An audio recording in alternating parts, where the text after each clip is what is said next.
Oui, on va commencer. De nous entendre, ça guidera peut-être ceux qui sont encore perdus dans les couloirs. C'est vrai qu'il faut arriver jusqu'à cette salle. Donc, on devait être 42 dans cette salle, et puis en présentiel, on devait être à peu près 70, donc on devrait être plus d'une centaine cet après-midi, autour de la place de l'apprenant au cœur de la digitalisation. Je ne sais pas si vous avez tous assisté hier aux tables rondes qui ont été organisées sur les enjeux de la digitalisation, et notamment la première table ronde faisait l'objet d'un questionnement, d'un témoignage des prescripteurs et des financeurs autour des besoins des apprenants et des entreprises dans le processus de digitalisation. Là, l'objectif de cet après-midi, c'est d'avoir votre retour d'expérience, donc le retour d'expérience d'organismes de formation sur les enjeux, les écueils, les opportunités dans le processus de digitalisation sur la place de l'apprenant. Et donc, on a prévu 3 organismes de formation qui vont témoigner de leur expérience, donc avec une série de questions sur lesquelles je les amènerai à prendre la parole. Et puis après, on se réservera une bonne grosse demi-heure pour un temps de questions-réponses, mais pas seulement, hein, mais aussi peut-être que vous puissiez vous aussi témoigner de votre propre expérience, donner des idées, des points de vue sur ce questionnement. Donc je vais peut-être vous laisser vous présenter très rapidement, vous situer un petit peu sur le champ de la formation. Oui. Alors bonjour, je suis Philippe Berdo, je travaille à la CPM et je suis coordonnateur territorial donc de centres à Nîmes et à Beaucaire. On intervient sur les publics demandeurs d'emploi, peu ou pas qualifiés. Et, en insertion, on intervient sur du qualifiant et on va jusqu'au CAP, titre professionnel. Et on travaille aussi sur du préqualifiant. Bonjour, je suis Céline Duvivier. Je suis formatrice et coordinatrice pédagogique sur le site de Beaucaire plus particulièrement, mais aussi sur la pédagogie avec les formateurs de Nîmes. Bonjour à toutes et à tous. Sylvie Delannery, directrice du centre AT Formation et formatrice. Donc, notre domaine de compétences est essentiellement la bureautique, la comptabilité, la paye. Et nous avons comme public essentiellement des salariés, hein, chefs d'entreprise, plus dans l'entreprise à 60%, et puis 40% pour les personnes en recherche d'emploi sur des parcours CSP. Voilà. Et nous sommes situés à Nîmes en présentiel et sur tout le territoire national à distanciel. Bonjour, je m'appelle Lucie Copin et je suis la directrice pédagogique de l'école O'Clock. L'école O'Clock, c'est une école qui forme au métier de développeur, donc formation qualifiante, principalement pour des personnes qui sont en reconversion. Et la particularité de cette école, je raisonne, c'est qu'elle est entièrement, et depuis sa création en 2017, à distance, en téléprésentiel. Voilà, j'aurai l'occasion de vous en dire un petit peu plus. Bonjour. Ok, merci. Donc, on va revenir un petit peu sur les origines de la façon dont vous avez été confronté à cette actualité de la digitalisation. Dans quel contexte, pour vous, vous avez été amené à reconsidérer complètement la place de l'apprenant dans le processus de digitalisation? Quels ont été vraiment les enjeux propres à votre structure sur cette problématique-là? Alors nous, on était depuis 2015, on fait un gros travail d'individualisation. On positionne les gens grâce à un outil de redynamisation cognitive qui aujourd'hui a été remplacé par Cléas, qui nous permet vraiment d'individualiser les parcours. Et on avait déjà répandu l'usage de l'informatique et on avait une partie de l'enseignement qui était par le biais de plateformes. Et ensuite, le gros saut, ça a été le confinement, puisqu'on s'est retrouvé, comme tout le monde, du jour au lendemain à gérer les publics. Donc on a été confronté vite à un problème de logistique, puisqu'on a prêté 17 ordinateurs à une partie des apprenants. Les formateurs ont parallèlement fait les cours sur papier en fixant des rendez-vous pour les gens qui n'avaient pas d'Internet, pour qui il n'était vraiment pas possible de les mettre. Et donc, le mois s'est passé les 5 semaines se sont passées assez difficilement. Et on est arrivé au constat à la fin des 5 semaines que les apprenants n'étaient pas prêts à travailler à distance, que les formateurs n'étaient pas prêts non plus à travailler à distance, et qu'on avait du matériel, que toute une partie de l'organisation matérielle était à revoir, puisque nous on avait, je crois, 15 ou 16 ordinateurs fixes, qui du coup ont servi à rien. Donc ça nous a permis du coup de lancer une démarche derrière ça pour moderniser. Donc on a investi au niveau de la société dans des ordinateurs. Sur les 2 centres, maintenant on est qu'en portable. Et ensuite, ensuite on avait répondu au projet AMI. Et donc du coup, les formateurs sont accompagnés depuis 1 an pour monter en digital. Donc, et voilà, et on met petit à petit les stagiaires en position de travailler en autonomie. Voilà. Et pour vous, ça s'est traduit comment? En fait, c'est venu d'une réflexion qui date de 2015 aussi, sur la place de la formation au quotidien de l'apprenant. En fait, par rapport à des constats de la part des salariés de l'entreprise qui rencontraient des freins pour se dégager du temps de formation dans leur temps de travail. Donc cette réflexion a été faite là-dessus. Ensuite, effectivement, à la venue de la plateforme d'inscription au CPF, il fallait pour les apprenants qui nous demandaient être positionnés sur cette plateforme. Donc ça s'est fait en novembre 2019. Ensuite, il y a eu la pandémie. La pandémie, et heureusement, nous étions prêts là-dessus, puisque, vous le verrez dans la deuxième question, nous avons conçu une plateforme pédagogique et c'est avéré qu'elle était opérationnelle depuis 1 an. Et en 4 jours, effectivement, pour l'anecdote, en 4 jours, il a fallu louer des serveurs virtuels pour mettre tous nos logiciels en place pour l'ensemble des apprenants, puisqu'on avait 17 apprenants qui rentraient le 17 mars 2020. Et là, en 4 jours et 4 nuits, puisque, bon, comme beaucoup ont dû passer ce moment-là, il a fallu être réactif. Et puis, le mardi matin, à 9h, nous étions prêts pour 35 apprenants, dont 17 qui devaient venir en présentiel. Nous étions prêts et là, on a ouvert les classes virtuelles. Et bon, je vous en parlerai plus dans la deuxième question. Donc là, justement, par rapport à cette réflexion et aussi à moins de contraintes pour l'apprenant en termes de coûts, puisque les frais de transport, quand c'est à distance, il y a 0 frais de transport. Le stress est annulé aussi par rapport au trajet qu'il y a lorsque nous sommes lorsqu'ils sont en présentiel, et surtout la zone géographique. En fait, ils sont sur la Lozère, ils peuvent se former dans un centre sur Nîmes ou ailleurs. Et bien entendu, ce qui est revenu, puisque nous avons fait des études sur l'ensemble de nos apprenants et des salariés qui voulaient se former sur les horaires de travail. En fait, là, vraiment, la flexibilité pour l'apprenant, c'est énorme, le distanciel. Ils peuvent à la fois se former entre midi et 2, le soir, le week-end, puisque nous, la plateforme, elle est ouverte 24 heures sur 24 et 7 jours sur 7. En plus, bien entendu, du synchrone et asynchrone, quoi. Voilà. J'ai 5 minutes.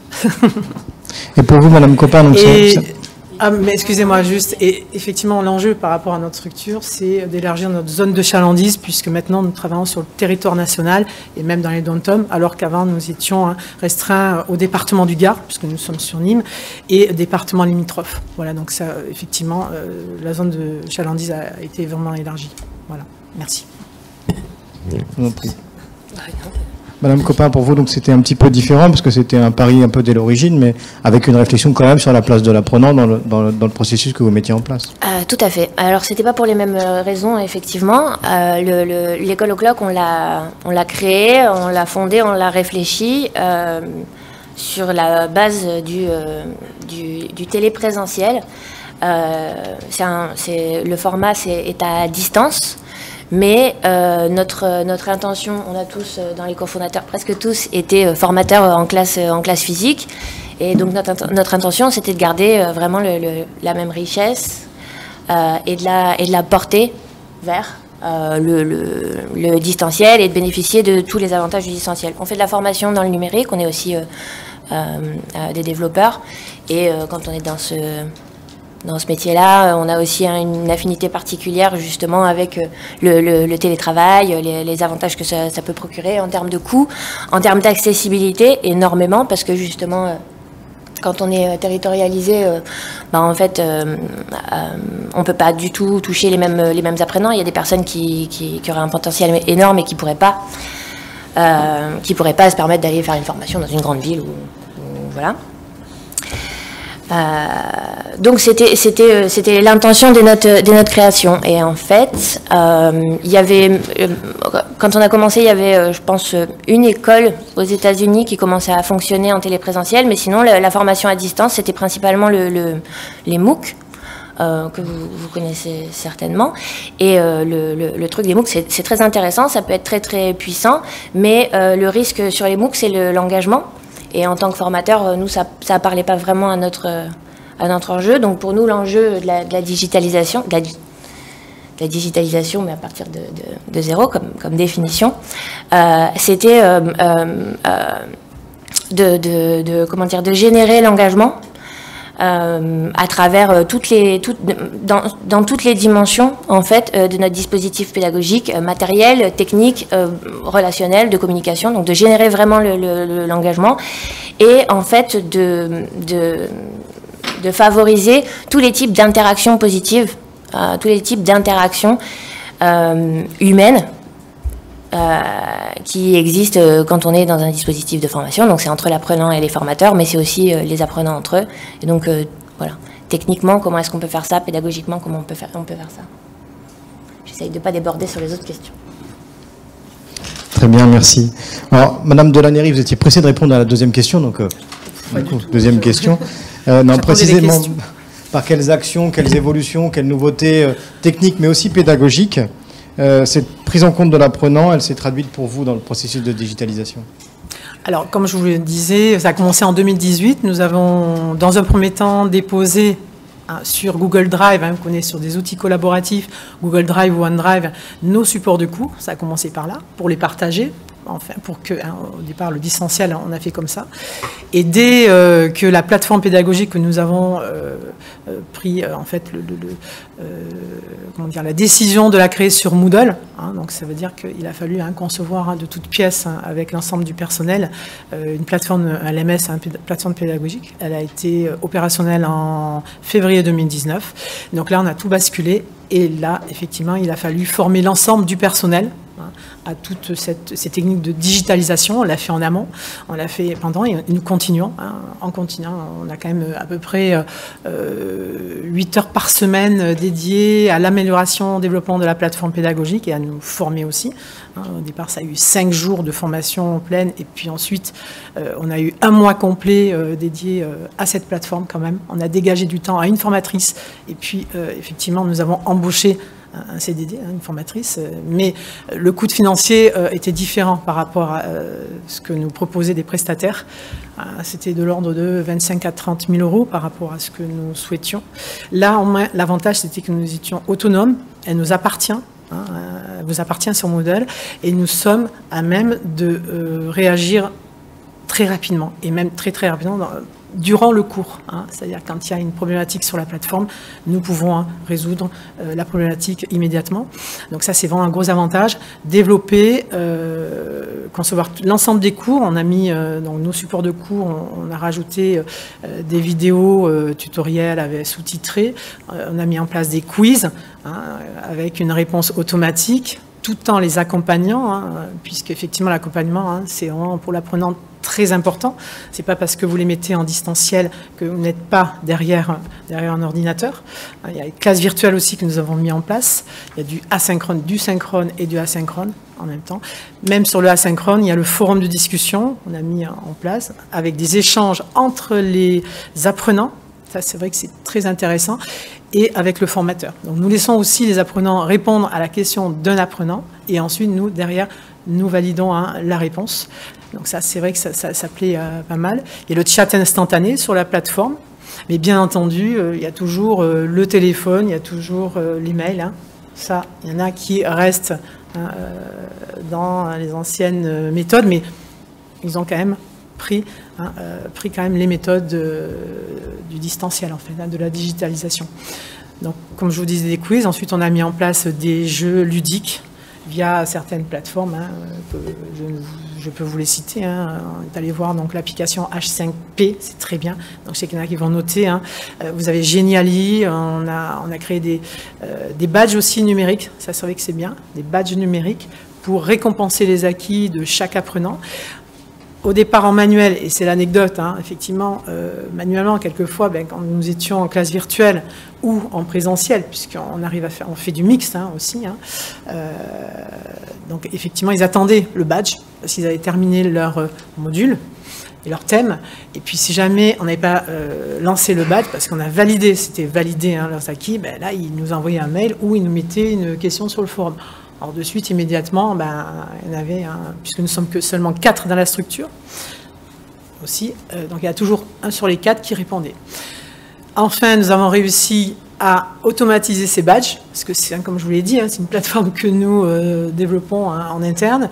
Donc les badges maintenant sont automatisés, et puis à chaque fois qu'ils valident un module, par exemple je prends la comptabilité, ils ont fait le module 1, à l'intérieur du module 1 vous avez 4 thématiques, chaque thème, un badge lorsque c'est validé. Puisqu'ils ils déposent aussi sur la plateforme leurs devoirs par rapport à une étude de cas qu'on leur donne. Ils déposent leurs devoirs et nous, il y a un feedback toujours digitalisé sur la plateforme qui est remis et des échanges avec les apprenants ou l'apprenant en classe virtuelle. Donc, cette alternance-là, vraiment, ça convient très bien. On a les retours, puisque toujours pareil, on envoie des liens via notre plateforme, on envoie des liens pour les évaluations à mi-parcours, les tests. Donc, tout est digitalisé, même l'émargement numérique, au quotidien, le matin, l'après-midi. Il n'y a pratiquement plus rien en papier, même si la génération X, comme nous, regardez, on a un peu des papiers pour les penses-bêtes. Regardez la génération Y, elle est sur le digital complètement. Donc c'est vrai que ce mix très très satisfaisant, surtout par rapport à nous, ça a été de bonnes surprises, mais ça c'est la 3e question, je crois, donc j'arrête là. Voilà, j'ai dépassé mon... Non, on est bien, du coup, madame Copin, je crois qu'elle vous tend une perche. Pour vous, est-ce qu'il y a eu des particularités techniques ou pédagogiques à mettre en avant? Oui, alors les premières questions qu'on se pose, effectivement, elles sont techniques. Quand on a démarré, il y avait la problématique du LMS, où il y a beaucoup de choses qui se passent, mais en asynchrone. Nous, notre première problématique, c'était surtout la classe virtuelle, puisque nos cours se déroulent principalement en synchrone, c'est tous les jours de 9h à 15h en direct avec le formateur, tout le monde est connecté, il faut être à l'heure. C'est pour ça qu'on s'appelle au clock d'ailleurs. Et les classes virtuelles, les outils de classe virtuelle existants, en fait, ils étaient, et tout le monde s'en est rendu compte d'ailleurs pendant la pandémie, ils étaient très bien pour faire de la téléconférence, mais les outils qui existaient, il manquait pour nous de fonctions dédiées, donc on a développé d'abord notre outil de classe virtuelle avec tout un tas de petites fonctionnalités, petites au sens développeur, au sens technique du terme, mais qui font la différence sur les interactions. Je sais pas, je peux donner un exemple. C'est le formateur, il peut très facilement envoyer des sondages qui doivent être répondus par tous les apprenants, tout en continuant à discuter. Un autre exemple qu'on a appelé spoiler, parce que ça permettait, c'est un petit dispositif qui permet aux apprenants d'envoyer une réponse qui peut être consultée par le formateur, mais pas consultée pour les autres apprenants, ce qui leur laisse le temps de réfléchir. Voilà le type de petites fonctionnalités qui faisaient vraiment la différence en fait dans le fait d'avoir nos cours, les interactions toute la journée dans la classe virtuelle. Le pendant de cette classe virtuelle, et ça a été aussi un des premiers éléments techniques qu'on a mis en œuvre, c'était le bureau virtuel pour les apprenants. Le but, c'était de reproduire le plus fidèlement possible le parc de machines homogènes qu'on peut avoir dans une salle de classe et qui pose tout de suite des questions. J'ai pensé à vous quand vous avez parlé du matériel tout à l'heure. Avec chaque apprenant qui est chez lui, avec sa machine, son système d'exploitation, ses logiciels, etc., les limites, la connexion. Donc on a développé un bureau virtuel. Alors au début, il était sur une clé USB qu'on envoyait à chaque apprenant, puis très vite on est passé dans le cloud.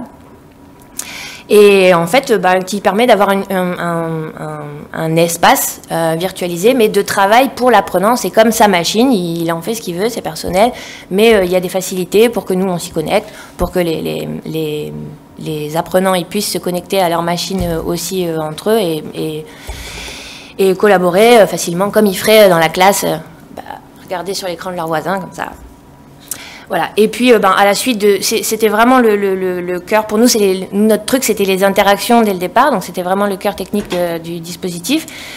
Tout autour, on a toute une série d'outils pédagogiques qu'on a développés ou pour lesquels on a pris des solutions sur le marché. Alors, on parlait tout à l'heure de comment on envoie le feedback aux étudiants. On n'a pas choisi un LMS en particulier ou une solution type Moodle. C'est vraiment un assemblage de plusieurs solutions techniques qui correspondent à nos besoins. Le feedback, le travail collaboratif, tout ce qui est correction, effectivement, le suivi des notions. Et j'ai rien oublié. On évite totalement, et on évite totalement, en tout cas sur la partie apprentissage, mais pas sur la partie administrative, tout ce qui est mail et WhatsApp, qui était pour nous un petit peu un retour en arrière techniquement, et puis un petit peu le très compliqué à gérer au niveau de la communication. Donc ça, c'est pour l'aspect technique.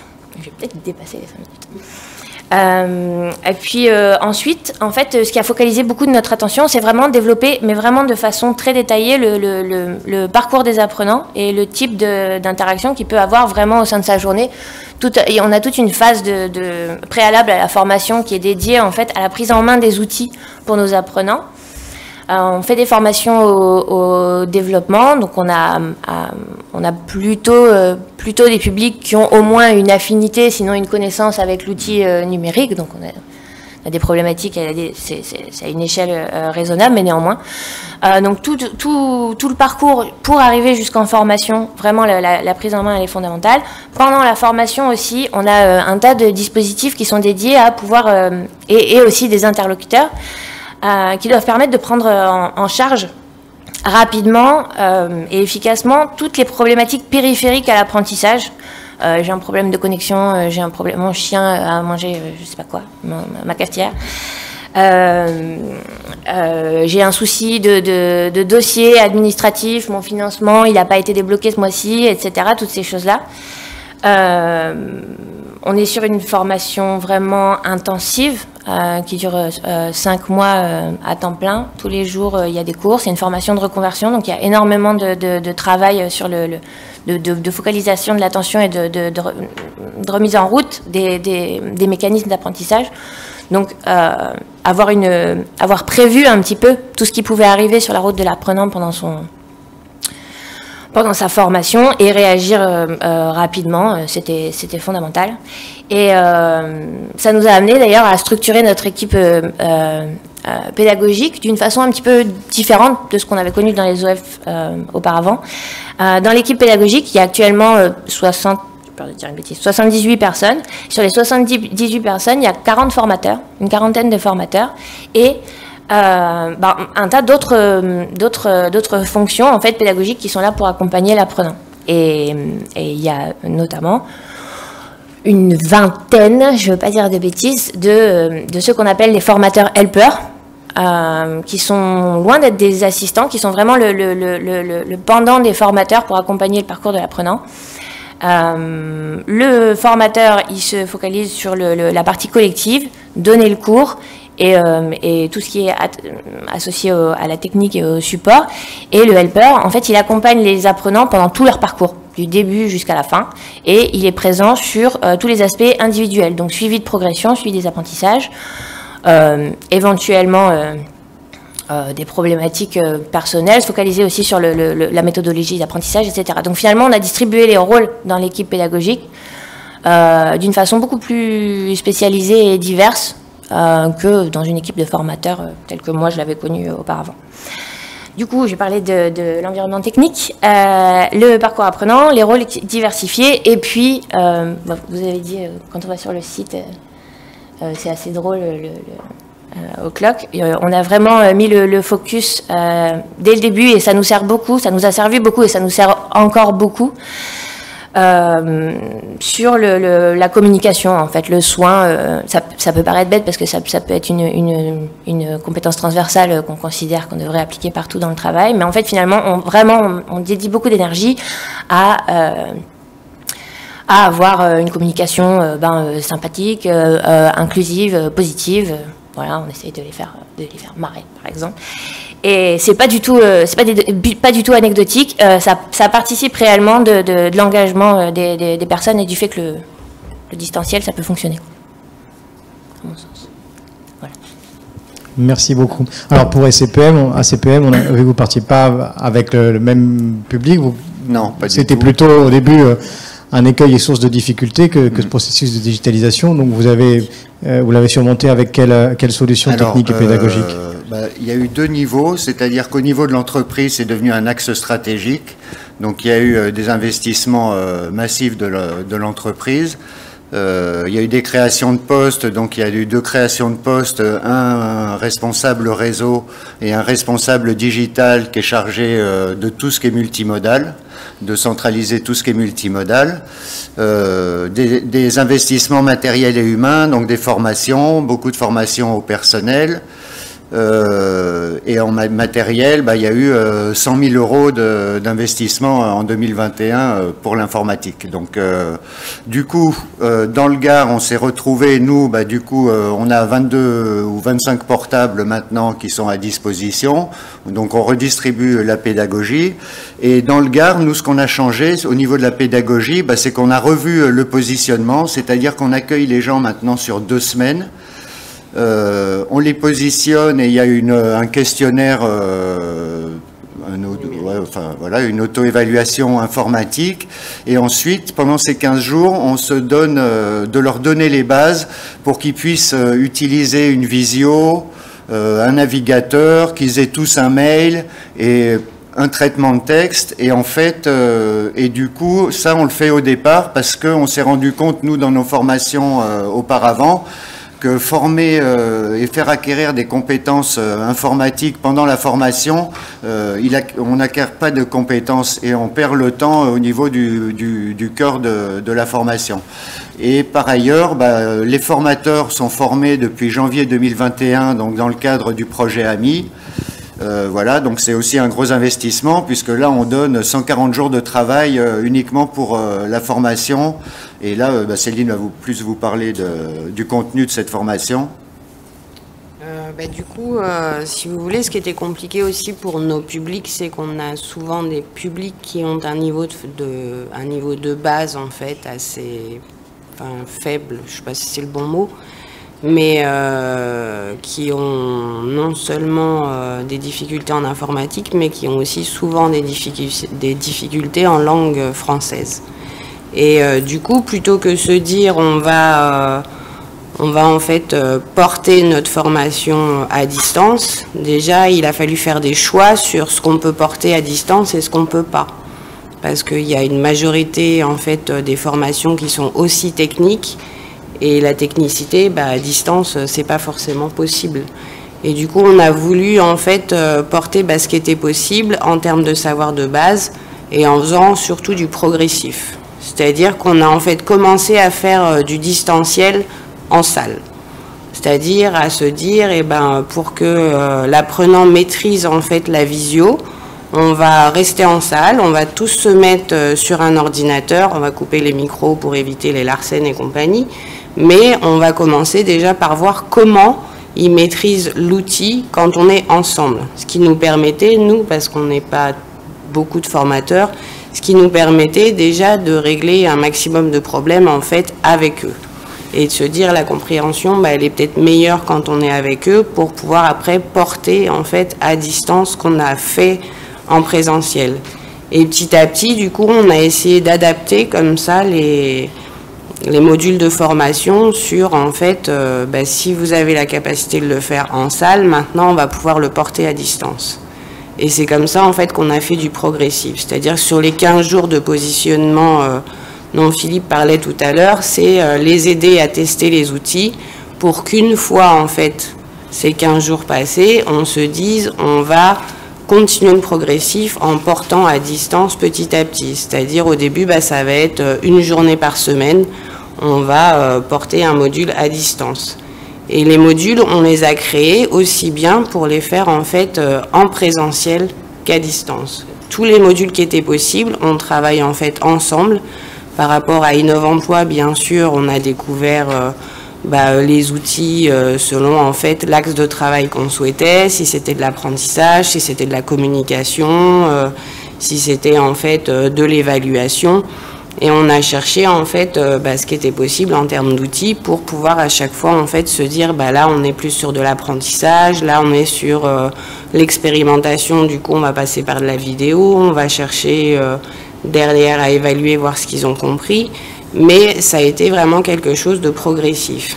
Et aujourd'hui en fait, depuis septembre là où on a fait des rentrées en formation, on systématise vraiment ces 15 jours où on va positionner les gens par Cléa, on va faire ces 15 jours de numérique et où en fait on sait que par exemple un mois après l'entrée en formation, ils vont être prêts en fait pour travailler à distance. Et c'était beaucoup plus simple pour nous en fait de le faire de manière progressive en cherchant vraiment les bons outils pour en arriver là.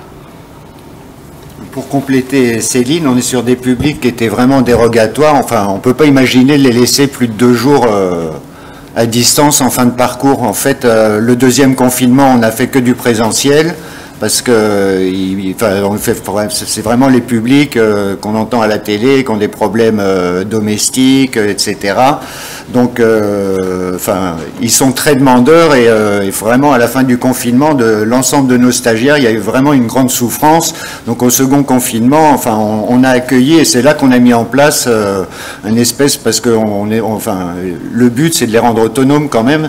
Donc, du coup, c'est de leur dire, on va vous accompagner, mais très progressivement et sur une formation de 6 mois, on est au maximum à 2 jours à distance. Ce qui n'empêche pas, si vous voulez, c'est pour ça que Céline disait d'aborder, que maintenant ça soit en présentiel ou à distance, en fait le formateur anime une séquence et il choisit de la faire à distance ou en présentiel. Du coup ça garde le même dynamisme, les apprenants sont sur le même rythme qu'ils soient à distance ou en présentiel et c'est plus facile à gérer pour le formateur de se dire j'avance dans un seul axe pédagogique, quoi. Ok. Bon, vous avancez un petit peu du coup sur la troisième question, parce qu'on voit qu'il y a une grosse préparation de l'organisme de formation pour passer en mode digital, mais aussi une grosse préparation de l'apprenant et un accompagnement important qui va être assez différent selon les types de publics.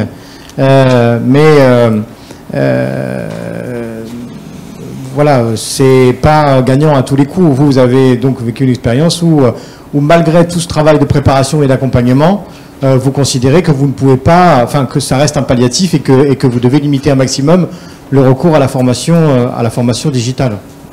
Pas digitale, mais à distance. À distance. Parce que le digital, on l'utilise, ça fait 5 ans qu'on essaye de le banaliser dans l'usage. Donc, ils se servent toujours du digital, on encourage les gens à se servir de leur téléphone, etc. Mais à distance, par contre, oui, on est quand même limité par nos publics. Et alors, vous dont c'était plus dans l'ADN dès le début, vous n'avez rencontré que des succès dans ce processus vis-à-vis du public, où quand même on voit bien que la réponse elle est différente selon le type de public. Vous avez parlé de public en reconversion notamment vous concernant. Est-ce qu'il n'y a que des réussites ou quand même il y a un questionnement autour des limites de la digitalisation? Mais M. Verdeau fait bien de le rappeler, digitalisation ne doit pas être synonyme de distanciel. Ouais. Oui, c'est vrai. C'est effectivement une des limites qu'on alors, c'est à la fois une opportunité et un frein. Le distanciel, il permet vraiment d'aller loin dans d'approfondir en tout cas sur l'accessibilité. Ça peut être sur des questions de rythme de vie, de mobilité ou de ruralité ou de voilà. Les premières formations qu'on a créées, notamment la première et la plus grosse aujourd'hui, elle vise des personnes effectivement en reconversion, donc totalement débutants, sans prérequis de diplôme, mais qui nécessitent, pour se passer dans de bonnes conditions, un minimum d'affinité, ouais, une appétence, et puis voilà, quelques bases. On s'inquiétait sur les limitations techniques, mais vraiment physiques, que ce soit sur les machines des apprenants ou sur leur connexion Internet. Finalement, la technologie évolue suffisamment rapidement pour qu'on ne soit pas freiné. Par contre, depuis l'année dernière, on a développé une formation qui a vraiment pour focus l'accessibilité, à la fois dans le contenu, mais aussi dans le contenant, si je puis dire, dans le format de formation. Et également donc accessibilité au handicap et un programme aussi de découverte des métiers du numérique. Et sur ces programmes-là, on veut toucher plus des personnes qui sont plus éloignées en fait. Et à ce moment-là, le besoin de relais local, ou en tout cas de trouver des solutions sur, pas forcément, effectivement, des fois la solution c'est pas de laisser la personne chez elle pour une raison X ou Y, mais du coup d'avoir des relais locaux où elle peut aller chercher un matériel, des bonnes conditions pour travailler, un accès Internet, tout ça, c'est certain que c'est un... Donc le recours à des tiers-lieux éventuellement Par exemple, c'est une possibilité. Après, selon les territoires et selon le type de structure qu'il y a sur place, effectivement, ça peut être des tiers-lieux, ça peut être aussi des lieux, je sais pas, les CCAS, même la mairie, dans certains cas, elle peut faire aussi office de centre d'accueil, en fait. C'est des questions qui sont à développer pour nous, effectivement. Mais ça représente aussi, explorer ce format pour nous.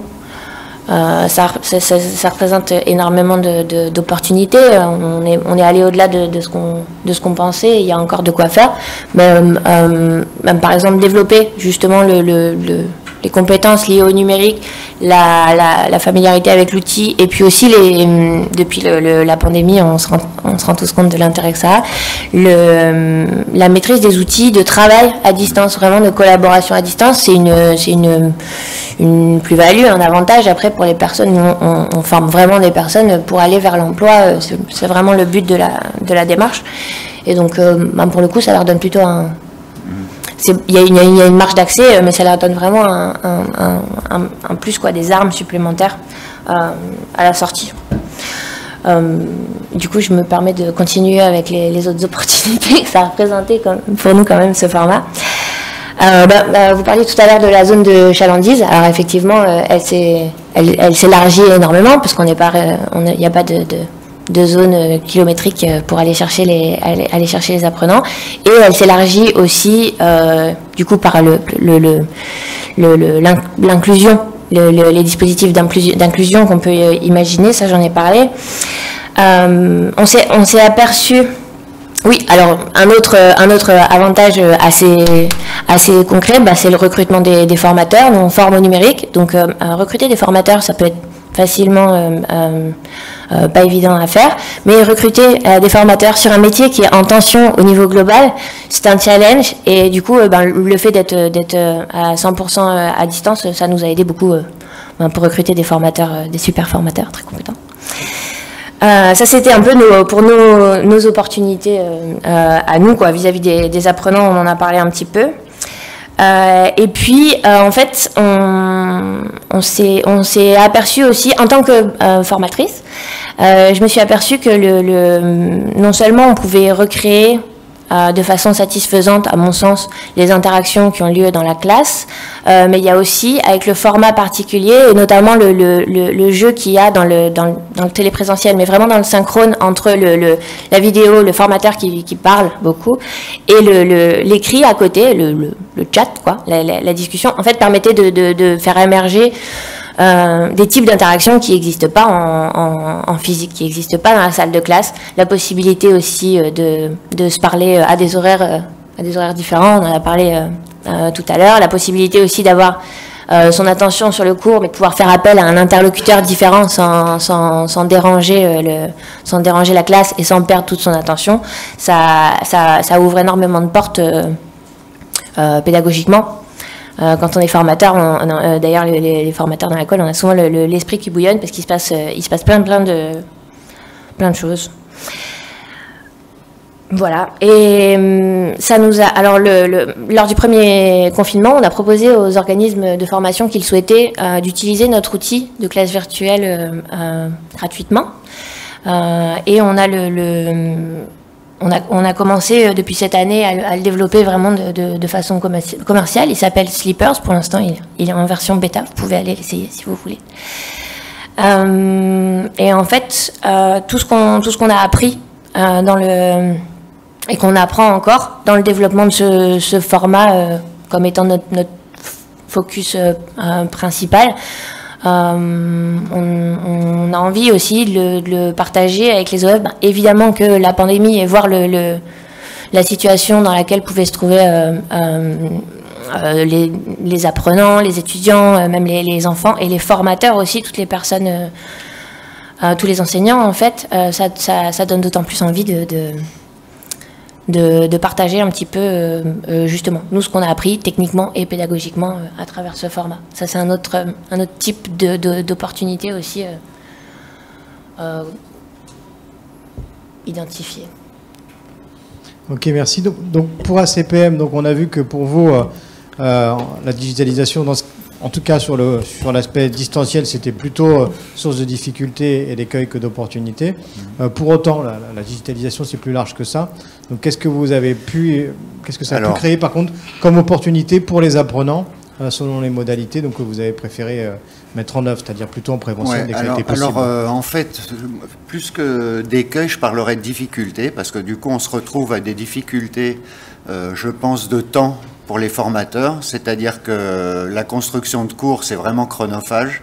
Donc le travail du formateur est vraiment en train de se redessiner. Donc je pense que ça, c'est vraiment une difficulté à prendre en compte. Enfin, on travaille sur des temps de face à face et de préparation. Moi, je fais les planifications qui, je pense, n'ont plus vraiment cours, peut-être pour une période transitoire, le temps de construire des cours, etc. Mais je pense que le travail est vraiment, et les formateurs sont vraiment mis à mal au niveau de leur temps. Ça demande vraiment beaucoup de motivation de leur part. Après, il y a aussi, je pense que du coup, ça inclut aussi quelque chose d'autre, c'est que l'informatique, le digital, c'est une compétence à part entière et qui nécessite un temps, c'est-à-dire que nous, depuis quelque temps, on essaye de faire du digital au travers des référentiels, des parcours qu'on a, etc. Et je pense qu'en fait, on a besoin de faire des parcours plus longs pour pouvoir vraiment enseigner le digital de manière confortable, que ce soit pour les apprenants, pour les formateurs, etc.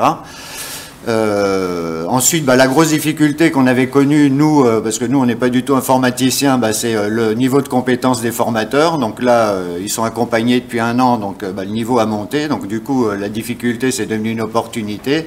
C'est que comme on est une petite structure, 100% des formateurs sont montés en compétences et savent maintenant enseigner du digital. Donc ça, c'est super, mais il y a eu beaucoup d'efforts. Et après, je pense que ça change aussi, alors on est en train de réfléchir à ça, je pense que ça change les relations apprenants-formateurs, on dispense plus un savoir, mais on accompagne plus les gens. Ça change aussi la hiérarchie, avec le travail à distance, et toutes ces relations sont en train de se mettre en place, bon an, mal an, quand on essaye de les mettre en place. Mais voilà, moi, c'est ça que je tire là de cette année, cette année et demie, ces 18 mois les opportunités. Les opportunités, c'est aussi de placer le centre pour la décennie à venir, parce que je pense que là, le digital, maintenant, ça y est incontournable. Donc là, on est en train de se placer pour les 10 ans à venir, jusqu'à la prochaine révolution.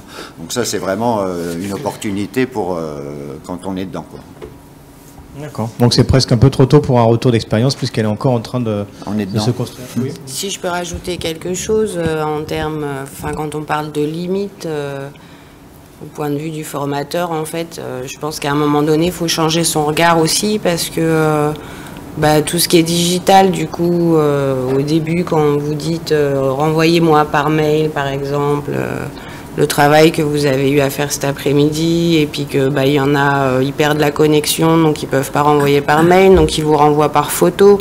D'autres, ils vous disent du coup, je vous le rendrai demain parce qu'aujourd'hui, mon imprimante ne fonctionne plus. Et en fait, ces petits écueils, c'était aussi à un moment donné se retrouver avec des piles comme ça à corriger. Et à se dire, non, ça va pas être possible. Ça va pas être possible parce que j'ai mes piles à corriger, mais il faut aussi que je prépare mes 3 prochaines séquences et que je sais pas encore comment je vais pouvoir, en fait, utiliser quel outil par rapport à l'objectif, en fait, que vous êtes fixé. Et du coup, en fait, on a essayé, c'est aussi une transformation, je pense, dans le sens où, aujourd'hui, la digitalisation, elle voudrait que, qu'un apprenant qui vous rend quelque chose, vous ayez direct l'autocorrection et du coup nos outils changent aussi par rapport à ça. C'est-à-dire que vu qu'on a un peu moins de temps parce qu'il faut qu'on apprenne de nouveaux outils, dans ces nouveaux outils, tant qu'à faire, autant se dire je vais prévoir que l'évaluation elle se corrige toute seule, comme ça j'aurai pas derrière encore 3 heures à corriger en fait ce que j'ai à faire, quoi. Et je pense que la transformation, elle est aussi pour le formateur justement quelque part dans le bon sens. Plutôt que les copies qui s'accumulent, du coup on cherche d'autres manières en fait de travailler qui vont nous faire gagner du temps, et ce temps qu'on gagne, on le réutilise pour digitaliser ces cours du coup. Mais c'est un aller-retour qui est assez sympathique, bien sûr quand on est volontaire. Alors, le questionnement portait surtout sur la place de l'apprenant et les difficultés pour l'apprenant, mais effectivement, vous avez raison, ce qui pèse sur le formateur pèse sur l'apprenant en interaction de toute façon nécessairement, donc vous avez raison de le souligner. Et pour vous, Madame Delannery? Moi, j'ai parlé plus, démarrer par les opportunités, les très bonnes surprises par rapport à l'apprenant, les retours que nous en avons eus.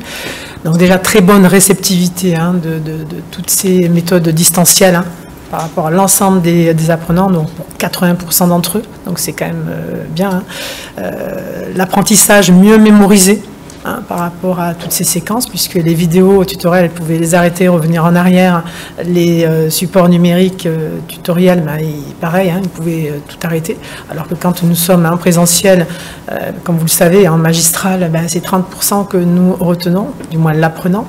Donc là, c'était vraiment le côté très positif de ce distanciel. Et surtout aussi l'autonomie qu'on leur a donnée. Donc beaucoup d'autonomie, beaucoup de prise d'initiative. Et ça, c'est vraiment, ça a été très fort, remonté dans toutes ces enquêtes d'évaluation que nous faisons à travers de l'ensemble de nos modules. Ils en redemandaient. Ce qui est dingue, c'est qu'on a eu, pour l'anecdote, des personnes vraiment éloignées de ces outils, des néophytes, des personnes qui n'avaient jamais touché ne serait-ce une souris. En général, nous les envoyons pour Pix, dans les programmes Pix ou Cléa chez nos confrères. Mais là, il s'avère qu'ils voulaient aller plus loin et se qualifier, puisque nous faisons aussi des formations toutes certifiantes. Et on a pris de 0, et même de 0. Nous l'avons accompagné au départ au téléphone. Ensuite, on est parti, on a pris la main via Team Weaver pour tout installer, tout en le formant là-dessus, on lui montrait quand même les outils. Ensuite, c'est vrai que sur notre plateforme, nous avons toutes ces vidéos tutoriels d'outils techniques pour appréhender les outils informatiques. On avait créé ça. Et là, ça a été l'exemple, l'anecdote, c'est qu'à la fin, elle est partie sur son compte personnel de formation, parce qu'au départ, elle était demandeur d'emploi avec un contrat sécurisé, CSP, et elle a continué avec le CPF, compte personnel de formation, pour améliorer, se perfectionner. Et donc ça, c'est vrai, des exemples comme ça, nous en avons eu énormément, alors qu'on est parti sur une pandémie. C'est-à-dire mars 2020, la personne est rentrée, malgré cette défaillance, on va dire entre guillemets, ce manque de maîtrise de l'ensemble des outils informatiques et numériques. Et là, Il s'avère qu'elle a voulu continuer et elle était à fond sur les jeux ludiques, sur les quiz, puisqu'on les a mis en illimité. Il faut mettre en illimité tous ces jeux-là et ils n'arrêtent pas. Du coup, c'est nous qui les limitions et disons stop, il va falloir peut-être avancer dans la progression de votre formation, puisque le suivi et l'accompagnement, il est à la fois en distanciel mais aussi synchrone, quoi, durant nos classes virtuelles. Et c'est vrai que c'est plus de bonnes surprises, vraiment, hein, par rapport à tout ça, que de mauvaises, en fait. Très, très peu de mauvais retours. Et peut-être juste dans les 20% qui, eux, étaient très éloignés, hein, de ces outils-là. Oui, les freins, les connexions, hein, les connexions Internet, les zones blanches, puisqu'on avait des gens, du coup, puisqu'on couvrait le territoire national, effectivement, il y avait des zones blanches, hein, où les connexions n'étaient pas terribles. Mais nous avions trouvé aussi des solutions grâce à la région, grâce à l'État, où il y avait des maisons de la région, hein, comme vous connaissez, des lieux, des tiers-lieux. Et nous les envoyions là. Du coup, ils pouvaient sans problème assister aux classes virtuelles. Mais dans tous les cas, nous les enregistrons. Donc après, ça devenait une ressource pédagogique. On le déposait sur la plateforme en replay. Et là, ils pouvaient consulter à tout moment, quand ils voulaient, sur n'importe quel support numérique. Et enfin, donc c'est vrai que j'ai parlé des freins, mais j'avais oublié la bonne surprise et l'opportunité, c'est dire plus de limites au niveau géographique, proximité géographique éliminée. Et ça, c'était du bonheur pour ceux qui venaient de Lozère, qui venaient se former chez nous en présentiel. Ils prenaient quand même l'hôtel, où ils cherchaient de la famille autour du Gard, vous imaginez. Le coût est déjà financé aussi en partie par l'État ou la région, hein, comme vous le savez. Et bien là, c'était éliminé. Donc ils suivaient en classe virtuelle en même temps que du présentiel, puisqu'on a quand même 1%, 100% présentiel, et le reste, effectivement, c'est du blended learning, hein, mixte ou distanciel. Voilà. Et enfin, au niveau des freins, effectivement, il n'y a pas eu grand-chose, hormis le matériel, puisque le matériel même, hein, on leur proposait de leur prêter, hein, de venir avec le masque, on proposait, hein, de le prêter moyennant caution, hein, qu'on n'encaissait pas. Au moins, ils pouvaient venir pour ceux qui étaient pas très loin, hein, bien entendu proches, hein, du département, ou sinon, les lieux, hein, les tiers-lieux, quoi. Juste une anecdote, puisque c'était pas plus tard que la semaine dernière, donc un futur apprenant m'a demandé, mais vous savez, le distanciel, puisque bon, il était éloigné, hein, du gars, il me dit distanciel, moi ça me fait un peu peur, parce que moi j'aime bien une formation vraie, formation en vrai. Ah, tiens, formation en vrai. Alors, qu'est-ce que vous entendez par formation en vrai? C'est quoi? C'est que vous pouvez me toucher, c'est juste ça en fait, hein, la différence entre le distanciel et le présentiel. Effectivement, la communication non verbale, hein, c'est plus compliqué. Donc on leur demande quand même d'ouvrir leur caméra, du moins au départ, et effectivement à mi-parcours, et enfin, pourquoi? Parce que quelquefois s'ils s'endorment ou ils s'en vont, ouais, c'est compliqué. Mais on les réveille par les questions, hein, aussi, hein, on fait des tours de table virtuelles. Mais en fait, ça m'a fait la formation en vrai. Ça a été, j'ai répondu juste que c'est du vrai virtuel. Voilà, c'est voilà pour l'anecdote de cette réflexion et de ces bonnes surprises, plus de bonnes surprises que de freins, en fait. Merci beaucoup pour ces témoignages, mais oui, je crois que vous avez raison, ouvrir la caméra, c'est nécessaire dans l'interaction, sinon elle se prive d'une communication non verbale et le décrochage, à mon avis, est démultiplié, quoi. Bon.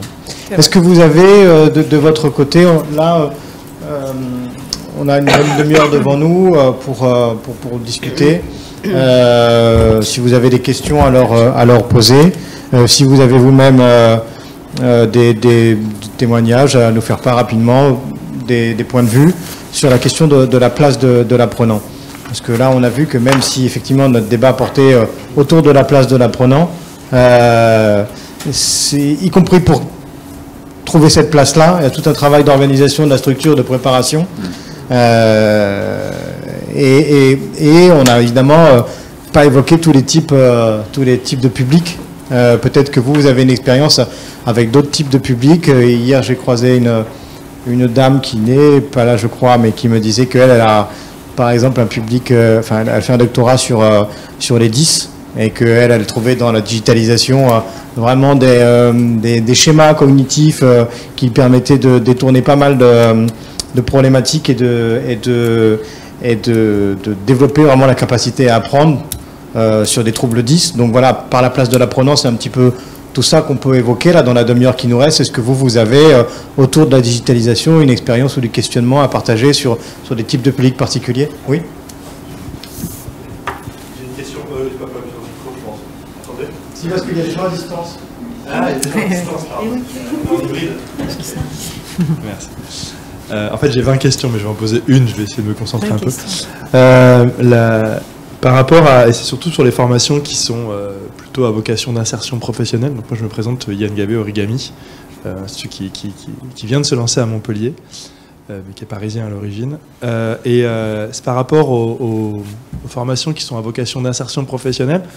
Une des dimensions qui est hyper importante et dont on n'a pas du tout parlé là, c'est la partie réseau aussi. Réseau d'anciens, réseau entre les élèves, communication, etc.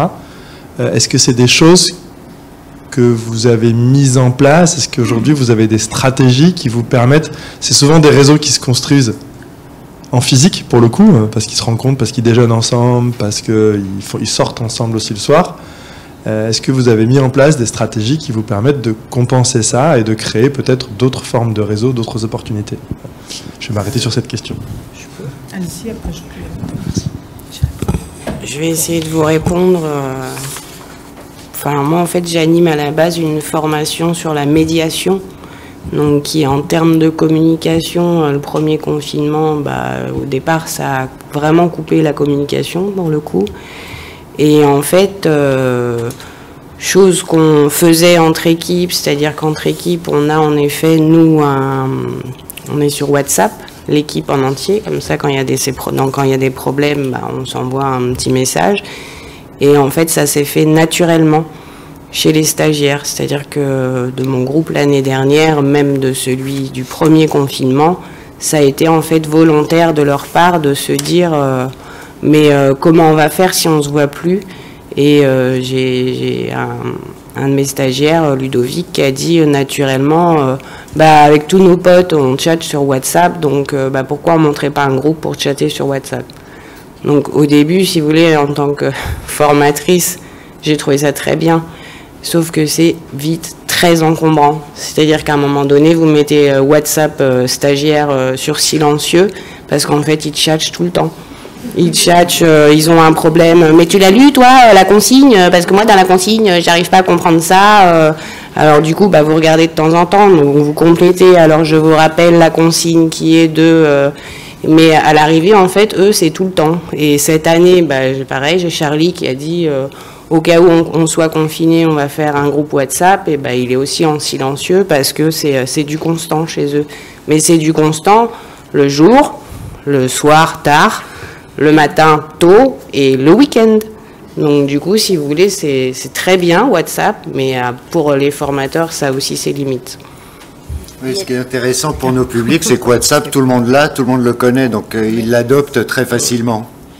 Il y a un vrai, merci. Il y a un vrai enjeu, et d'ailleurs, ça se réfléchit à chaque fois pour chaque public spécifiquement, entre l'espace d'échange et de communication qui va être structuré pour nos besoins et celui qui va être utilisé par les apprenants, parce que ça correspond. Nous, on fonctionne avec Slack pour les formations, mais on a un outil, on a mis en place un Discord. Alors, c'est les étudiants, les apprenants qui ont mis en place un Discord, qui est un chat de gamer un petit peu à l'origine, fut un temps. Et ça correspond bien, mais pour certains publics, effectivement, ça correspond pas du tout. Soit il faut repasser sur WhatsApp, ou alors le groupe Facebook, ou trouver la bonne plateforme. Mais la structure, elle est indispensable, en tout cas à la santé du cerveau des pédagogues. Et pour justement rebondir sur ce qu'a dit monsieur, j'ai parlé en fait de le forum de discussion, donc il y a des échanges entre les apprenants, le chat instantané, et aussi sur notre plateforme en fait, nous avons mis en place ces outils-là, et justement le chat instantané, ils ne sont qu'avec les apprenants, nous ne sommes pas là en fait. Évidemment, nous sommes administrateurs, donc nous voyons passer tout cela, mais nous n'avons pas les notifications que nous avons lorsque c'est une question sur le forum. inhérente au cours, en fait. Donc, ils ont un chat. Nous avons créé un groupe de travail et nous les avons inscrits sur le chat instantané et ils conversent, ils échangent. Effectivement, nous avons un droit de regard, mais nous ne sommes pas embêtés matin, midi et soir et la nuit et le week-end. Voilà, c'est juste la partie. Est-ce qu'il y a d'autres solutions qui ont pu être mises en œuvre ou d'autres questions sur d'autres sujets?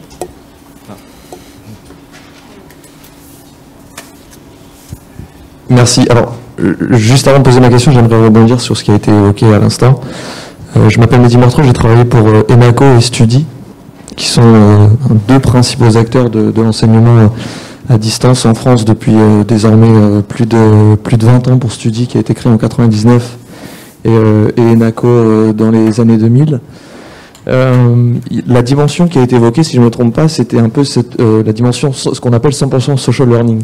Et en fait, ce qui a été fait notamment chez Studi, c'est que directement sur le LMS a été intégré une plateforme, un forum, avec des sujets qui étaient à la fois contrôlés par les admins et en même temps par les apprenants.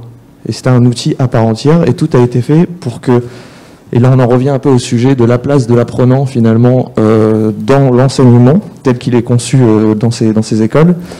Tout a été fait pour qu'ils puissent entre eux échanger sur les sujets qu'ils décident d'aborder et en même temps d'échanger sur les sujets que l'école décide de mettre en avant. Et ce que je retiens en fait de mes expériences dans ces deux structures, c'est essentiellement en fait cette dimension, le 100% social learning, parce que d'une part, ça leur permet en effet de pouvoir se faire un réseau. Par ailleurs, l'école faisait en sorte qu'il y ait un réseau alumni qui se crée, qu'il y ait un échange entre les apprenants, mais c'était autre chose. Ils pouvaient échanger entre eux, et d'autre part, ça leur permettait au quotidien de se challenger, de se motiver, parce que la grande majorité des apprenants dans ces structures sont des personnes qui travaillent au quotidien, ont un emploi en parallèle. Elles n'ont pas tous le luxe du jour au lendemain d'arrêter de travailler, donc ça leur permettait de, une fois la journée de travail terminée, de pouvoir ensemble se fixer justement des challenges, un volume de travail à atteindre et puis se conseiller sur la façon de travailler. Et donc je pense que sur les années à venir et même sur les plus petits centres de formation, la dimension social learning doit être une partie intégrante en fait de la formule d'enseignement distanciel. Maintenant pour ma question, je dirais que sur ces deux grosses structures, Enaco et Studi, ce qui était très bien, c'est que c'était un schéma industrialisé. C'est-à-dire que c'était des très gros volumes. Studi en 2020, c'était par exemple 28 000 apprenants.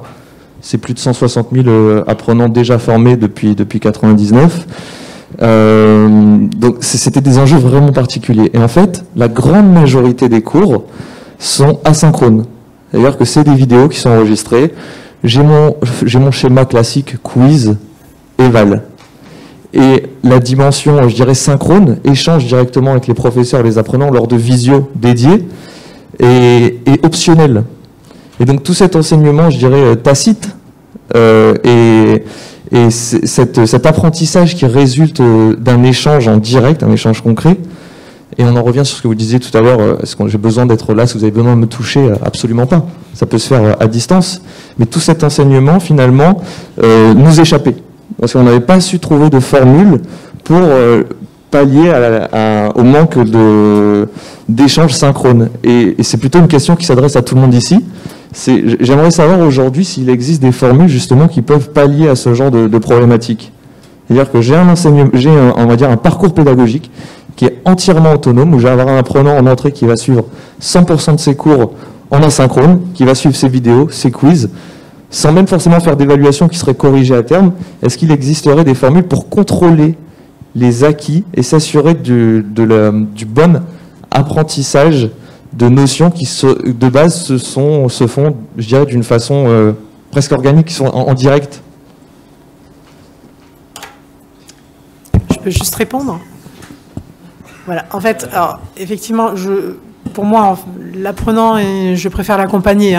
Donc, le côté synchrone, effectivement, nous pouvons l'éliminer, mais il y aura toujours un forum de discussion, un accompagnement pour répondre à ces questions. Mais par contre, pour ce qui est d'automatiser, effectivement, la validation des acquis et la reconnaissance de ces acquis, pour valoriser quand même les connaissances de l'apprenant, ce sont les badges. En fait, nous avons mis en place, comme je vous l'ai dit, des badges numériques qui sont automatiques. c'est automatisé. C'est-à-dire que dès qu'il valide cet acquis, il a automatiquement son badge qui valide son module. Et ensuite, il a une synthèse en fin de formation ou même tout au long de la formation, l'ensemble de ces badges qu'il peut voir. Et c'est un badge, en fait, on l'a fait comme une médaille, en fait, mais numérique. Et ça, il en est très fier, donc c'est automatisé, et comme les quiz, avec réponse immédiate automatique, puisque nous avons rentré l'ensemble des réponses avec donc un feedback général, on va dire. Mais nous le personnalisons aussi lorsqu'il y a une question sur un quiz. Donc là, la notion de badge de compétences, tableau de compétences, sur notre LMS, elle fonctionne. Ça a été progressif. Au début, c'était des manuels, après, ça a été de l'automatique, mais elle fonctionne. Je pense que Claude peut aussi. Oui, alors, effectivement,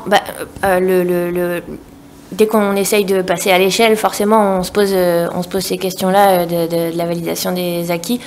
Moi, dans mon expérience, pour l'instant, il y a encore des choses qui peuvent des apprentissages qui peuvent se valider par des dispositifs de validation automatique, des quiz qui déclenchent des badges, qui envoient des cœurs. Mais il y a des choses il y a certains types d'apprentissage, de connaissances qui nécessitent et nécessiteront certainement toujours, de mon vivant, une validation par un père ou par un encadrant, ou par un professionnel. Et à ce moment-là, je pense qu'il y a des limites aussi sur le passage à l'échelle. Un autre truc, une autre limite qu'on peut rencontrer dans le massif, c'est à un moment donné les limites de l'engagement, les limites de l'individu au milieu d'un système où il y a des ressources à disposition et éventuellement un espace de discussion d'opportunités de social learning, mais sans un dispositif qui vient chercher la personne. Et Michel, ça va aujourd'hui, viens, voilà. Voilà, la difficulté d'évaluer et de savoir où en est l'apprenant quand il va dépasser un certain stade, c'est un axe. Et puis l'autre, c'est de savoir s'il est encore engagé et s'il va aller jusqu'au bout et jusqu'à son objectif. C'est l'autre difficulté de la grosse échelle, à mon sens.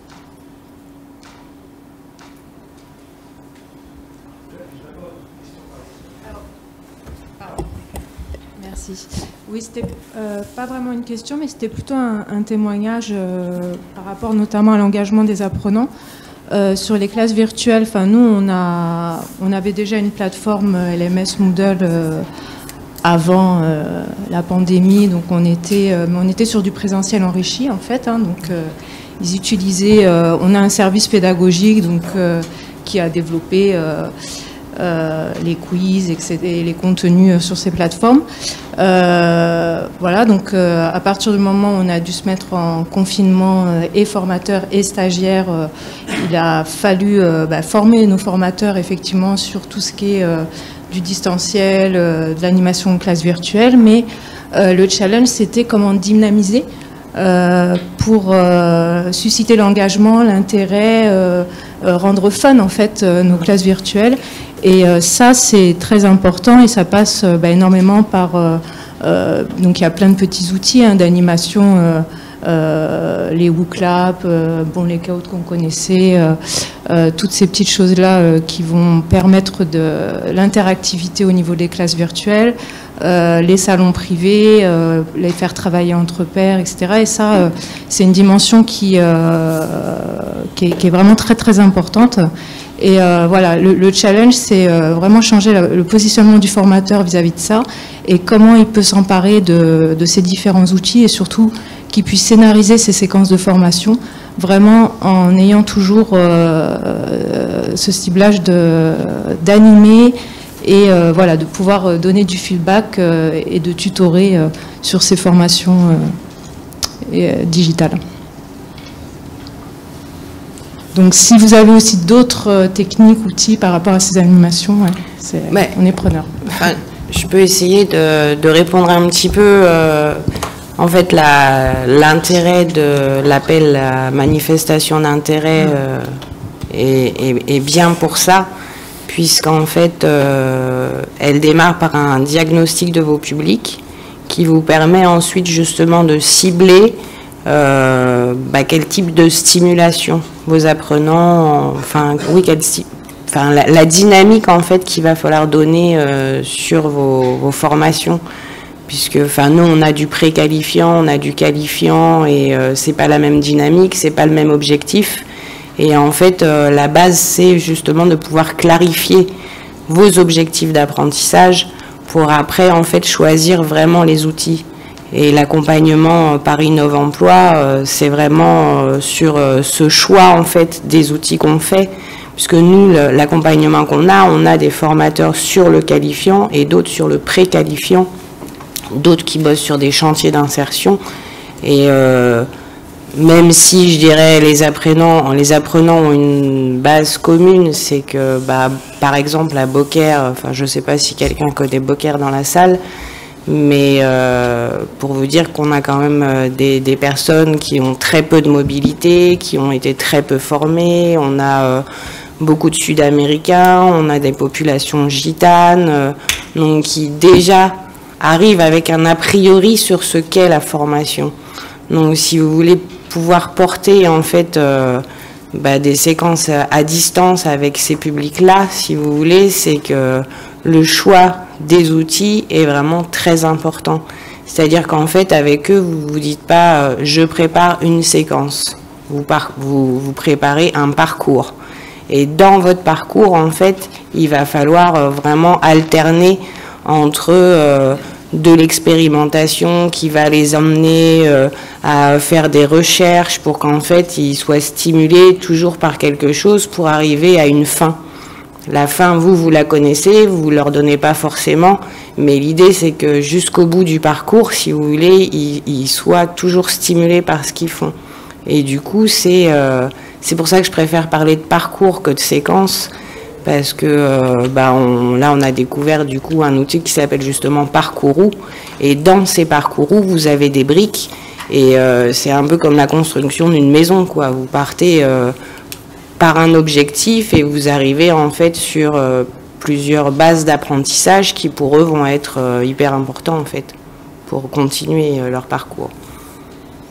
Je ne sais pas si je me suis très bien exprimée, mais... Alors, j'ai juste deux petits points. Un par rapport à votre question tout à l'heure. Alors, c'est de l'expérimentation et on est très très loin de vos volumes. Nous, on est vraiment tout petit comme ça.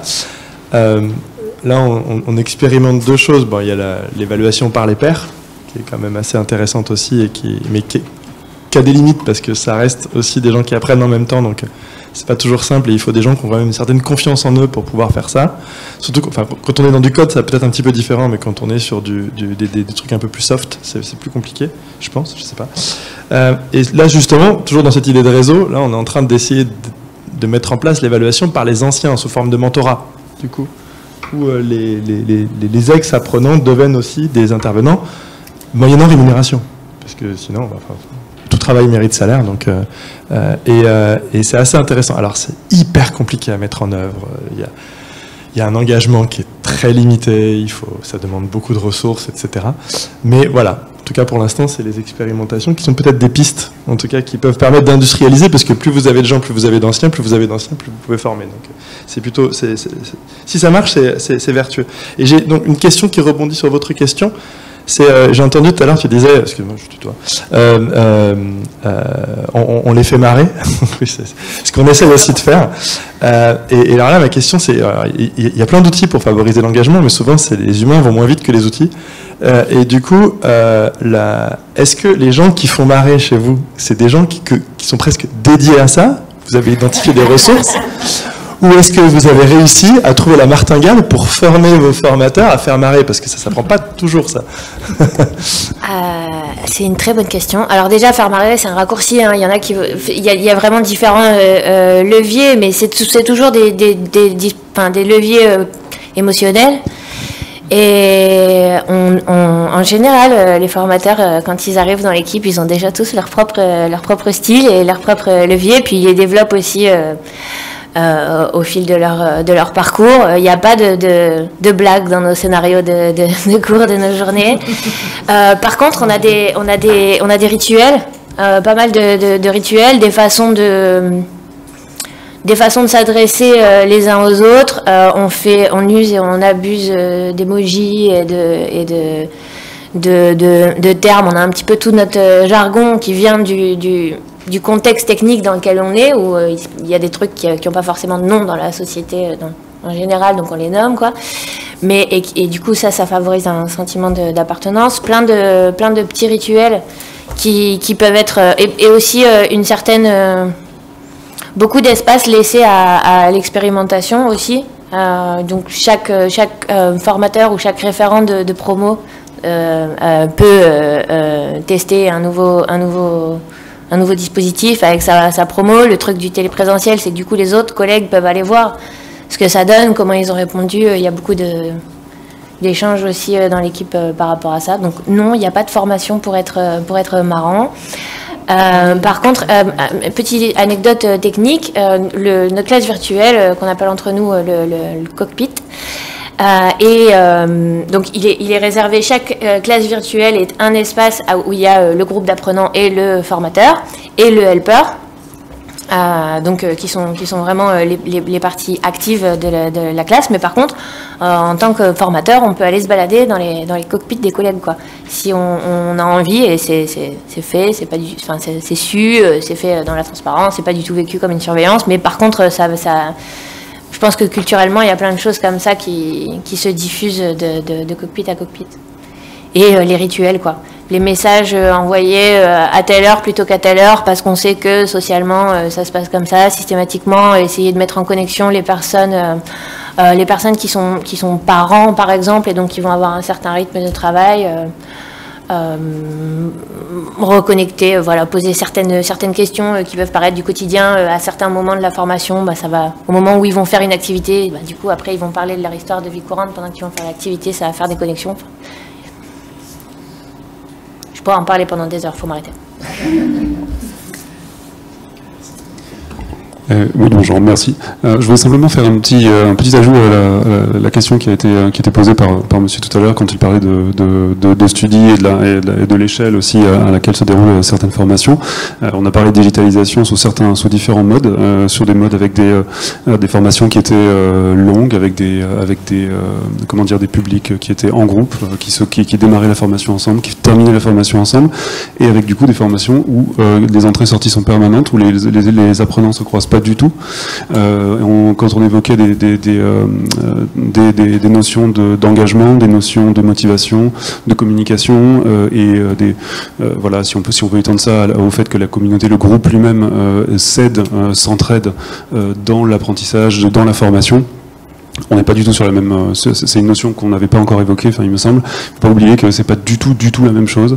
On a des difficultés qui sont radicalement différentes avec ce genre de modalité-là, par rapport au fait d'avoir la chance, j'allais dire d'une certaine manière, d'avoir des groupes qui sont constitués, suivis, et auquel cas ils peuvent créer autre chose, quelque chose de parallèle, où ils peuvent eux d'eux-mêmes entretenir quelque chose. C'est que moi ça m'est arrivé dans certaines formations d'avoir tout à coup quelque chose de spontané, comme ce que vous avez évoqué par rapport à des groupes WhatsApp ou des choses comme ça. Les gens se regroupent et participent d'eux-mêmes, créent quelque chose d'eux-mêmes. Voilà, en tout cas, on a cette opportunité-là sur d'autres modalités plus éclatées, j'allais dire. Voilà, ça aurait été intéressant de savoir s'il y avait des idées pour générer ça, alors que les gens viennent et rentrent et sortent en permanence. Oui. Excuse-moi pour rebondir. Effectivement, je n'ai pas expliqué la méthode pédagogique, et du moins les groupes que nous avons.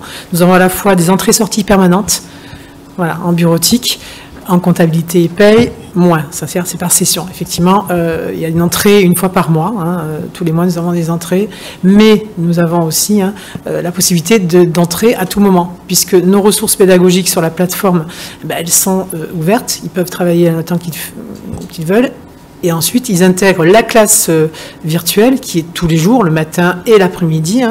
Ils intègrent au moment où ils rentrent. Et puis, ça sera une question-réponse.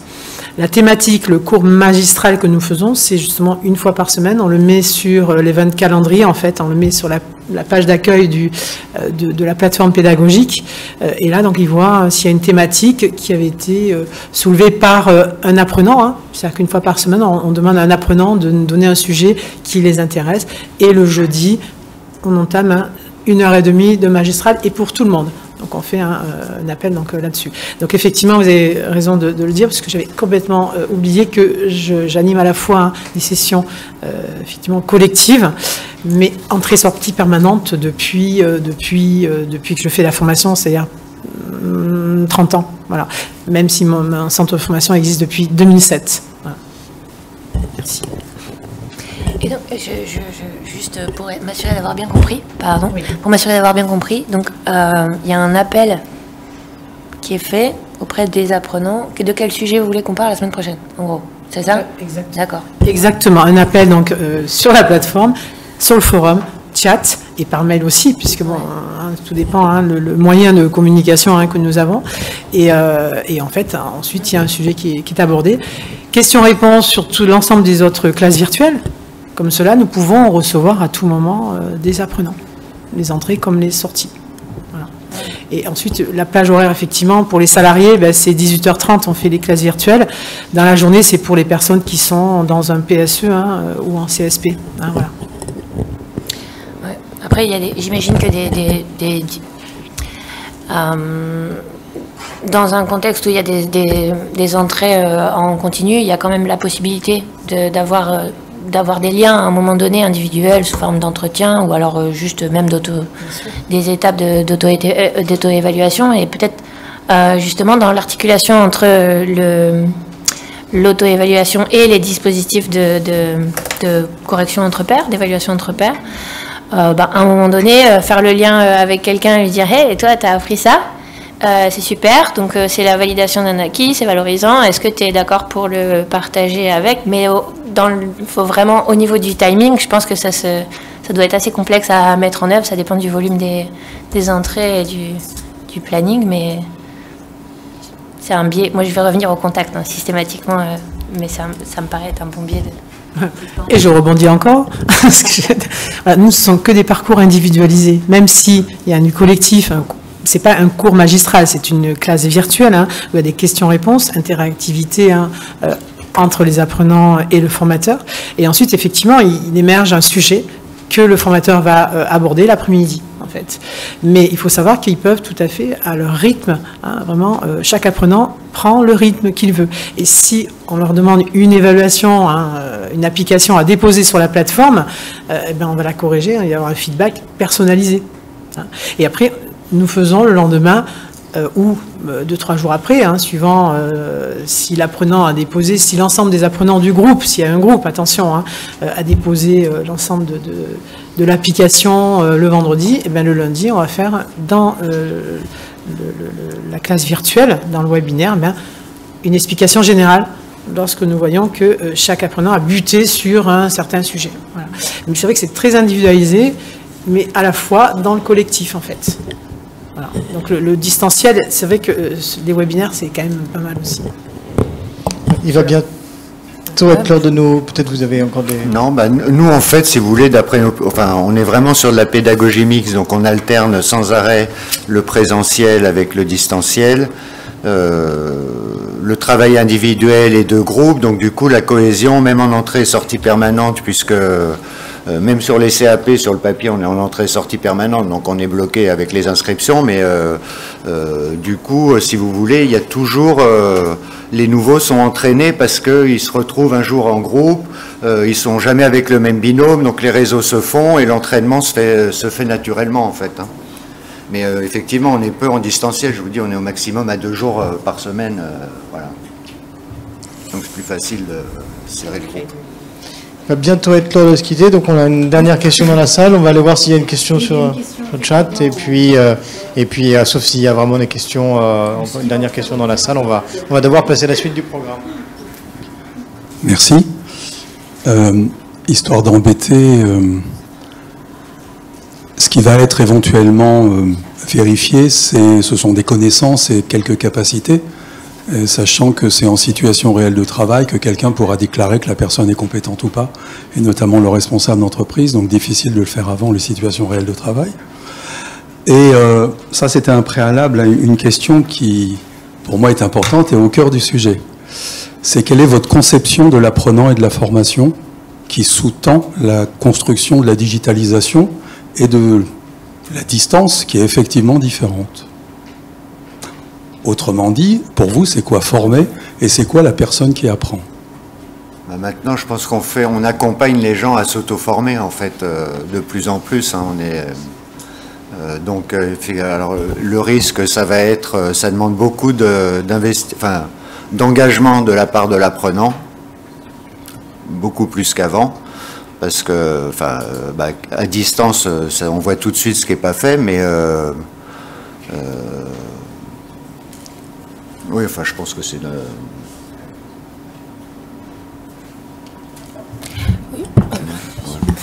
En fait, moi je vois l'apprenant salarié chez l'entreprise et l'apprenant en recherche d'emploi, du moins avant, il n'est pas encore inscrit à Pôle emploi.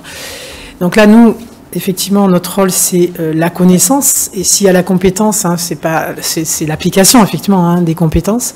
Donc avec le salarié, c'est facile, puisque nous sommes en direct, on travaille directement sur ce dont il a besoin. Il a besoin de telle chose. Effectivement, la thématique, on va lui ouvrir, parce que c'est des inscriptions, on va lui ouvrir les cours. Et le webinaire, il sera en direction de ce qu'il veut, en fait, réellement. Donc là, c'est facile. Donc là, on le monte en compétence à ce niveau-là. L'apprenant qui, lui, vient valider ses compétences, on en a pas mal, on le fait aussi par le fait qu'il a déjà appliqué, mais sur le tas, il a appris sur le tas, et nous ne sommes là que pour valider ses compétences. Là, c'est plus de la connaissance, parce qu'il l'a déjà appliqué, on valide par une certification. Et la certification est de plus en plus reconnue au sein de l'entreprise. Moi, je le vois, c'est quand même 72% des entreprises qui demandent cela. Donc, je fais des bilans, même en présentiel, on va voir. Et maintenant, ça tend à arriver en distanciel, sur des tests d'évaluation en ligne. Et effectivement, on va travailler que sur ce qu'il va appliquer dans l'entreprise ou qu'il est susceptible d'appliquer, parce que ça revient. La bureautique, pour nous, c'est quand même facile. On sait ce qui revient et ce qui est demandé dans la plupart des entreprises. Voilà, donc l'apprenant, la connaissance, oui, mais soit il y a eu des compétences en amont, on valide ses compétences, et puis le salarié, c'est simple, la compétence, il l'applique de suite. Il y a toujours des évaluations, à chaud, à froid, donc on demande toujours s'il a bien appliqué l'ensemble des outils qu'il a appréhendés avec nous 3 mois, 6 mois après. Voilà. En digital, puisqu'on envoie le lien en fait vers les apprenants, les anciens apprenants. Je ne sais pas si je peux compléter, en tout cas j'irai dans le même sens que ce que vous disiez. La validation de l'acquisition réelle et de la compétence et des savoir-faire, elle va effectivement se faire en situation. Les différents dispositifs de certification, en tout cas les modalités des certifications en général permettent de s'approcher le plus possible de ce qui va être attendu par l'entreprise. Là, on a supposé que l'objectif c'était soit l'évolution dans l'entreprise, soit l'entrée en emploi, puisqu'on parle de formation professionnelle, donc je vais me cantonner là-dessus. Et après, il y a quelque chose d'assez général sur la posture de l'enseignant, qui est beaucoup moins le détenteur du savoir, le sachant, que le vecteur en fait qui va aider, accompagner à développer ses propres, pour chaque apprenant, ses propres capacités d'apprentissage en fait finalement. Oui, puis chez nous, ce qu'on s'aperçoit, si vous voulez, c'est que c'est un nouvel outil, c'est une nouvelle dimension, la digitalisation. Mais par rapport à l'employabilité, nous, sur nos publics, c'est un problème qu'on connaît depuis pas mal de temps. Et donc le support change, mais enfin, nous on réduit de plus en plus toutes les parties techniques au détriment de modules transversaux qui sont du savoir-être. Et donc après, bon, bah, le digital... alors le digital, moi ce que je pense, c'est que sur les publics sur lesquels on intervient, soit ça les rend plus autonomes s'ils sont dynamiques et qui s'engagent, soit alors la rupture est plus importante parce que justement... il n'y a pas la curiosité, il n'y a pas l'autonomie, il n'y a pas, et ce qui fait que c'est ce qui est recherché par un patron. Donc voilà, je pense que la fracture est plus importante avec le digital que ça pouvait l'être avant. Mais enfin, les problèmes sont les mêmes que ça soit au travers du digital ou en présentiel ou en cours classique. On a des problèmes d'employabilité, quoi. Enfin, Vous avez quand vous avez un groupe à distance, en fait, on parle des savoir-être en présentiel habituellement, vous avez aussi des savoir-être à appliquer quand vous êtes à distance. Enfin, le premier confinement, moi j'en avais une, elle restait dans son lit. C'est pas possible de faire de la formation depuis son lit. Donc si vous voulez, il y a aussi cette expérimentation qu'on a depuis 1 an qui nous pousse à imaginer aussi l'expérimentation terrain autrement. Quand on parle de certification, de compétences, etc., c'est quand même des choses qu'on peut aussi expérimenter si on arrive justement à scénariser plus nos parcours de formation. Et par exemple, sur la communication, vous pouvez très bien arriver à pousser un petit peu les gens à communiquer par écrit, ce qu'ils faisaient avant, en fait, par exemple, en mise en situation. Enfin, moi, je travaille beaucoup sur des mises en situation quand on est en présentiel. Et en fait, on apprend à développer des mises en situation à distance. Des fois, ça demande plus de créativité. Mais cette créativité, finalement, ils la trouvent. Ils la cherchent, ils la trouvent et ils exploitent vraiment, en fait, ce qu'ils exploitent peut-être des fois pas autant, en fait, même en présentiel. Parce qu'ils vont aller chercher vraiment, en fait, l'expérience qu'ils n'ont pas, mais qu'ils vont peut-être imaginer plus quand ils sont à distance. Bon, en tout cas, on voit que votre question était complexe puisque chacun en comprend une question différente et donc du coup les réponses sont... D'accord, c'est pas grave. Madame Chouard, est-ce qu'on a des questions sur le chat? Alors effectivement, Emmanuel Bonomo demande pour les cours, qu'est-ce que vous utilisez comme outil? Avez-vous une plateforme visio, une plateforme pédagogique? Et c'est une question évidemment qui s'adresse à tout le monde. Qu'est-ce qui veut commencer? Alors pour les cours, on a une plateforme effectivement pour les cours en direct, pour la visio qu'on appelle notre classe virtuelle ou le cockpit. Et puis pour toute la plateforme pédagogique, on a une constellation en fait d'outils qu'on centralise ou qu'on intègre au maximum pour que toutes les informations se retrouvent au même endroit, qu'on a développé aussi, qui utilisent des outils existants sur le marché, comme Slack, comme GitHub, qui est une plateforme de partage de code très utilisée par les développeurs, et aussi beaucoup d'outils qu'on a développés nous-mêmes. Alors nous, c'est la plateforme pédagogique qu'on a créée sur Moodle. Elle intègre également l'outil en fait de visioconférence, mais c'est une usine à gaz sur Moodle, donc nous l'avons dégagé, on ne l'utilise pas, et on fait appel donc soit à Teams, soit à Cisco Webex, soit aussi à Google Meet. Donc cet outil est gratuit. Teams est gratuit si vous n'enregistrez pas, si vous ne le mettez pas en replay. Du coup, Teams, on le fait pour quelques classes virtuelles, justement individualisé avec un seul apprenant, quand il y en a autre chose, quand c'est du privé. Sinon, nos classes virtuelles qui doivent être mises sur notre plateforme, on utilise Cisco Webex. Le coût est moindre, c'est pas excessif, c'est de l'ordre de 18 € par mois. Bon, après, lancez-vous sur Moodle si vous voulez. C'est gratuit, mais il va falloir développer. Et là, il faudra peut-être voir avec Oclock.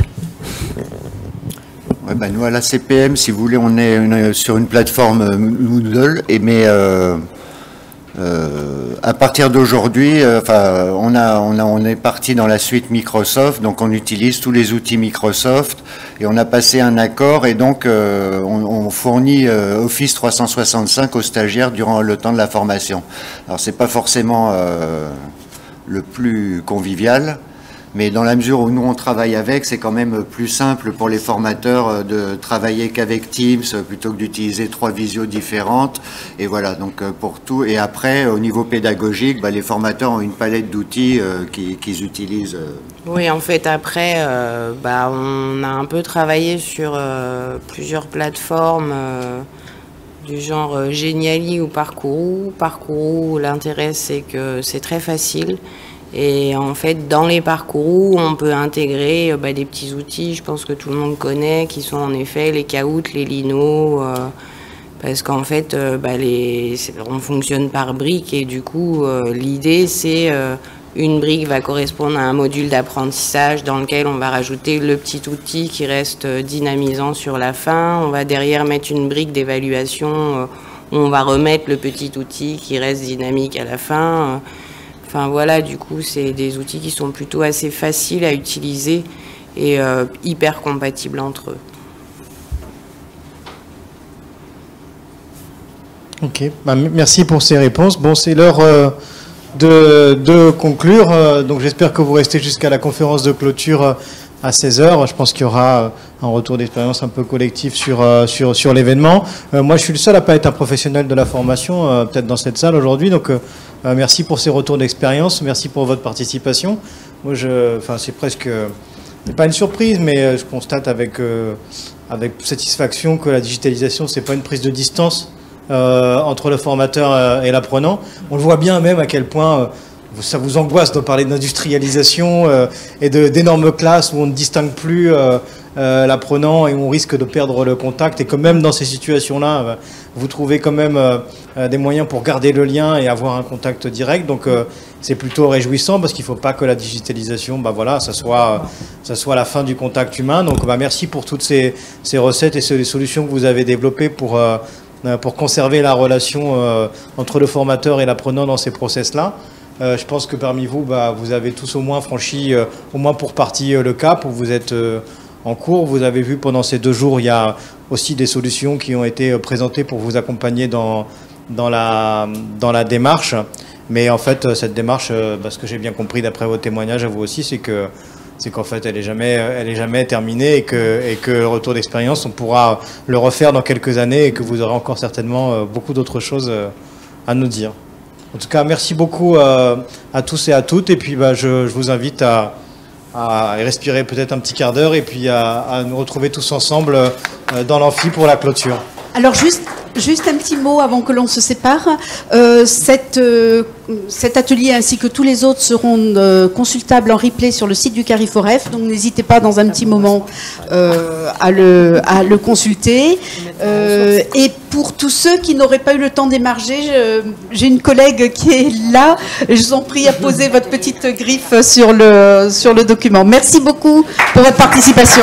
Merci à tous. On nous a coupé. Merci à toutes. Merci à la région. Merci à l'État, à la DRETS et à tous les partenaires.